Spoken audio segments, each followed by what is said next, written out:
চলুন আজকের একটা শীতকালীন সবজি দিয়ে বানিয়ে দেখাই ভর্তা।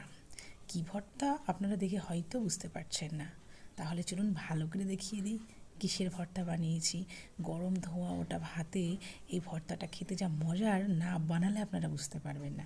তাহলে দেখে নিন তাড়াতাড়ি। আমি নিয়েছি পেঁয়াজ কলি, কাঁচা পেঁয়াজ, আলু নিয়েছি স্লাইস করে কেটে, টমেটো, 3 কোয়া রসুন আর 2টো শুকনো লঙ্কা। এরপরের আর কি কাজ, একদম সরিষার তেলে আমি লঙ্কা আর রসুনটাকে ভালো করে লাল লাল করে ভেজে নেওয়ার পরে আলুগুলোকে আমি ঢেকে ঢেকে কিন্তু লবণ হলুদ দিয়ে আমি লাল লাল করে ভেজে নিয়েছি যেন নরম হয়ে যায়। দেন টমেটোটাকেও একদম ওই রকম মিডিয়াম টু লো হিটে নরম করে নেওয়ার পরে পেঁয়াজ আর পেঁয়াজকলিটাকেও লাল লাল করে ভেজে নিয়েছি। এবার পালা হচ্ছে মাখানোর। মেন জিনিসটাই হচ্ছে এই ভর্তার মাখানো। তো প্রথমে আমি আলু আর যে রসুন আর শুকনো লঙ্কাটাকে ভালো করে চটকে মেখে নিলাম। আর আলুটা কতটা সফট হয়েছে মাখলে আপনারা বুঝতে পারবেন। দেখে হয়তো মনে হলো যে মনে একদম কাঁচা, একদমই নয় কিন্তু।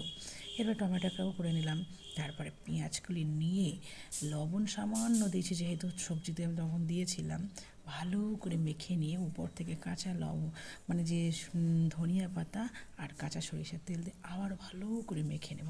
বিশ্বাস করুন, আমার তো মনে হয় পেঁয়াজগুলি ভাজার চেয়ে এই ভর্তাটা বেশি মজার। আপনারা একবার হলেও ট্রাই করে দেখবেন, নিরাশ হবেন না, আমি কথা দিলাম।